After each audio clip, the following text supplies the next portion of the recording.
সুবহানাল্লাহ, আলহামদুলিল্লাহ, লা ইলাহা ইল্লাল্লাহ, আল্লাহু আকবার। পড়েন সুবহানাল্লাহ, আলহামদুলিল্লাহ, লা ইলাহা ইল্লাল্লাহ, আল্লাহু আকবার। এই চারটা জিকির হচ্ছে শ্রেষ্ঠ জিকির। শ্রেষ্ঠ তো শ্রেষ্ঠই তো পাইছেন, আর এদিক ওদিক তাকান কেন? পড়েন ইচ্ছা মতো। এই চারটা জিকির একসাথে মিলিয়েও পড়া যায়, আলাদা করেও পড়া যায়। আবার বিষ্ণু বললেন, মিজানের পাল্লা ভারী করতে চাও, ফাআম্মা মান সাকুলাত মাওয়াজিনুহু ফাহুয়া ফি আইশাতির রাদিয়া। মিজানের পাল্লা যারা ভারী করতে চাও তারা দুইটা জিকির করবা, সুবহানাল্লাহি ওয়া বিহামদিহি, সুবহানাল্লাহিল আযীম। এই দুইটা শব্দ কালিমাতান হাবিবাতান ইলার রহমান, আল্লাহর কাছে খুব প্রিয়। সাকিলাতানি ফিল লিসান, এই জিহ্বার মধ্যে এই শব্দ দুইটা উচ্চারণে খুব সহজ, খুব পাতলা। সাকিলাতানি ফিল মিজান, কিন্তু এই শব্দ দুইটা মিজানের পাল্লায় রেখে দিলে অনেক ওজন হয়ে যাবে। সুবহানাল্লাহি বিহামদিহি, সুবহানাল্লাহিল আযীম। পড়তে রাজি আছেন তো? প্রত্যেক ফরজ সালাতের পর আয়াতুল কুরসি পড়বেন। কি পড়বেন? মুখস্থ আছে না? এটা পড়ে ফু দিলে কোনো জিন পড়ি, ব্ল্যাক ম্যাজিক কোনো কিছু আপনারা ধরতে পারবে না। বিশ্বনবী বলেন, মান ক্বারাআ আয়াতাল কুরসি দুবুরা কুল্লি সালাতিন মাকতুবা লাম ইয়ামনাহু মিন দুখুলিল জান্নাতি ইল্লাল মাউত।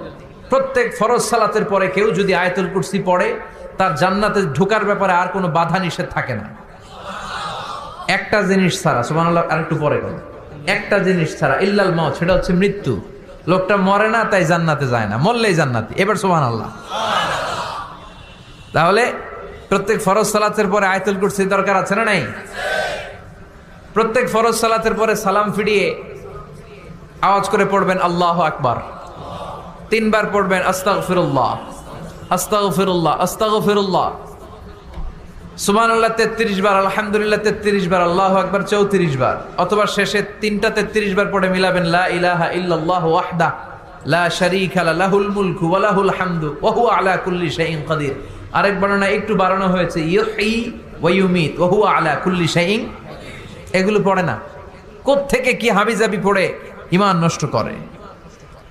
এজন্য মুমিন হবে, মুমিন they work smart, they don't work hard. মুমিন স্মার্টলি কাজ করে, মুমিন কষ্ট করে কাজ করে না। সুবহানাল্লাহ কইবেন না? মুমিন সুযোগ খোঁজে, মুমিন কাজ করে smartly. They don't work hard, they work smart. They work smart, তারা স্মার্টলি কাজ করে। কাবা ঘরের 4টা কর্নার আছে। একটা কর্নারের নাম হচ্ছে রুকনুল হাজারিল আসওয়াদ, এটার নাম হচ্ছে ব্ল্যাক স্টোন কর্নার, যেখানে হাজরা আসওয়াদের পাথর আছে। এই পাথরটাতে চুমু দিলে জীবনের গুনাহ সব মাফ করে দেয় কে? এটা জান্নাতি পাথর। কিয়ামতের দিন এই পাথরকে আল্লাহ একটা জিহ্বা দিবে, ঠোঁট দিবে, 2টা চোখ দিবে। আর কিয়ামতের দিন আল্লাহর সামনে দাঁড়িয়ে এসে সাক্ষ্য দিবে যে আল্লাহ, তোমার এই বান্দা আমার চুমু দিয়েছিল, এ দিয়েছিল, এ দিয়েছিল, এদের সবাইকে মাফ করে দাও। তো হাজরা আসওয়াদের কর্নার আর কাবা ঘরের যে স্বর্ণ দিয়ে খচিত দরজা, এই হাজরা আসওয়াদের কর্নার আর দরজার মাঝখানে ছোট্ট একটু জায়গা, এটারে আরবিতে বলে মুলতাজাম। আমার সাথে সাথে পড়েন, এটারে আরবিতে কি বলে? ইলতাজামা ইয়ালতাজিমু ইলতিজামান। মুলতাজিম, মুলতাজাম মানে হচ্ছে যেটার সাথে লেগে থাকা হয় সব সময়। সাহাবারা এই জায়গাটার সাথে লেগে থাকতেন, পেট লাগিয়ে, গাল লাগিয়ে, চোখ লাগিয়ে, মুখ লাগিয়ে কাঁদতেন আর দোয়া করতেন। আর এই জায়গায় পেট লাগিয়ে, শরীর লাগিয়ে দোয়া করলে ওই দোয়া আল্লাহ ফিরিয়ে দেয় না।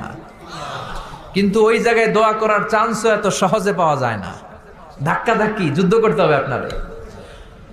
তো এক মাওলানা চান্স পাইছে ওইখানে, অনেক ধাক্কা ধাক্কি করে, খাইয়া দেয়া শক্তি কইরা ধাক্কা ধাক্কি, পাকিস্তানি পাঠানি যেগুলো আছে, 8-10টা পাঠান একসাথে দাঁড়ালে ওগুলার জ্বালায় কিছুই করা যায় না। এইভাবে তাকাইতে হয় ওদের দিকে, তাকাইলে আপনার টুপি পরে যাবে পিছনে, ইয়া উঁচু লম্বা। তো এই মাওলানা অনেক ধাক্কা ধাক্কি করে কোন রকম ওই মুলতাজামে হাত লাগাইতে পারছে। এখন আবার তো আরেক ধাক্কায় কই যে চলে যাবে কোনো হিসাব নাই। তো সেইখানে দাঁড়াই আল্লাহর কাছে দোয়া করছে, যেহেতু এই জায়গায় দোয়া করলেই আল্লাহ কবুল করে, এখন কয়টা চাবে আল্লাহর কাছে, সময় তো নাই। সে ওখানে হাত লাগিয়ে দোয়া করতেছে, আল্লাহ একটাই দোয়া, জীবনে যত দোয়া করছিলাম আর করবো সব দোয়া তুমি কবুল করে নিও। যত দোয়া জীবনে করছি আর মরার আগের দিন পর্যন্ত যত দোয়া আমি করব, এই দোয়াগুলো কবুল কইরো। এই একটাই চাওয়া, আর কিছু চাইলাম না তোমার কাছে। তো কিছু বাকি রাখছে? কথা বলেন। The believer, they work smart. They don't work hard. বিশ্বাসীরা স্মার্টলি কাজ করে, ওরা শক্তি খাটিয়ে ঘাম ঝরিয়ে কাজ করে না, ওরা সুযোগ খোঁজে, ওরা ঝোপ বোঝে কোপ মারে, ঠিক কি না? যেখানে সওয়াব বেশি, অল্প কাজে প্রফিট বেশি, লাভ বেশি, ওইটাই না মানুষ করবে, ঠিক কি না? এই জন্য যে সহি আমলগুলোর কথা বললাম ফরজ সালাতের পরে, আজকে থেকে এগুলো আমরা করব। মনে থাকবে ইনশাআল্লাহ? পড়েন আর জোরে পড়েন ইনশাআল্লাহ। যে বইটা থেকে আমরা কয়েক মিনিট শোনার জন্য আজকে বসেছি, বইটার নাম সবাই বলেন। এই কোরআনে কোনো ভুল নাই, কোনো সন্দেহ নাই। This is the book, the most authentic and original book in the world, whereof there is no doubt in it, and a guidance to those who are muttaqin. আল্লাহ বললেন যালিকাল কিতাব লা রাইবা ফি হুদাল লিল মুত্তাকিন। এমন বই যেটাতে সন্দেহের অবকাশ নেই, মুত্তাকিনদের জন্য গাইডলাইন। কিতাবুন আনজালনাহু ইলাইকা লিতুখরিজান নাসা মিনাল যুলুমাতি ইলান নূর। ও Muhammad, I've revealed this holy and sacred book unto you in order to lead the mankind out of darkness into the light. ও নবী, অনেকগুলো অন্ধকার থেকে একটা আলোর মশালের দিকে নিয়ে যাওয়ার জন্য আমি কোরআন নাজিল করেছি। বামপন্থীদেরকে ডানপন্থী বানানোর জন্য আমি কোরআন নাজিল করেছি। জাহান্নামীগুলারে জান্নাতি বানাতে আমি কোরআন নাজিল করেছি। সুবহানাল্লাহ পড়েন। ওই কোরআন থেকে আজকে আমরা কথা শুনবো, পড়েন ইনশাআল্লাহ। আমি আপনাদের খেদমতে আল কোরআন আল কারীমের 30তম পারার 112তম সূরা, খুব ছোট্ট একটি সূরা, সাইজে ছোট্ট হলেও ফজিলতের শেষ নাই। এই সূরার বরকতের শেষ নাই। এই সূরার ইম্পর্টেন্স, সিগনিফিকেন্স, স্ট্যাটাস, এগুলো শেষ নাই।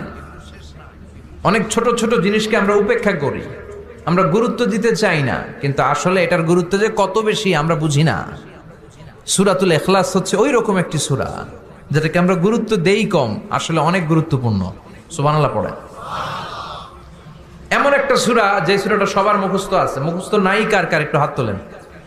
সবার মুখস্থ আছে না? আলহামদুলিল্লাহ পড়েন। তো এই সূরাটা থেকে কিছু কথা আজকে আমরা শুনবো, শিখবো, জানবো আমলের নিয়তে। নিয়ত খালেস করেন। ইন্নামাল আমালু বিন্নিয়াত। সব কাজের প্রতিফল দেয়া হবে নিয়তের উপর বেস করে, বেসড অন ইউর ইন্টেনশন। আপনার কি ইচ্ছা ছিল, এজন্য সব কাজ করার আগে নিয়তটাকে খালেস করবেন। নামাজে দাঁড়ানোর আগে যদি নিয়তে গোলমাল থাকে, নামাজ হবে? কথা বলেন। আপনি যদি লোক দেখানোর জন্য সালাত পড়েন, হবে? মানুষে আপনারে আলহাজ ডাকবে, এজন্য যদি হজ করেন, কবুল হবে? এরকম হাজি আছে না নাই? আলহাজ না ডাকলে চাইতে ওঠে, আছে না নাই? তো আপনি চেতেন কেন? আপনি কি আলহাজ শোনার জন্য হজ করছেন? হজ করেছি কার জন্য? আতিমুল হাজ্জা ওয়াল উমরাতা লিল্লাহ। আল্লাহর শব্দ চুজিংটা দেখছেন? আল্লাহর রুচি দেখেছেন?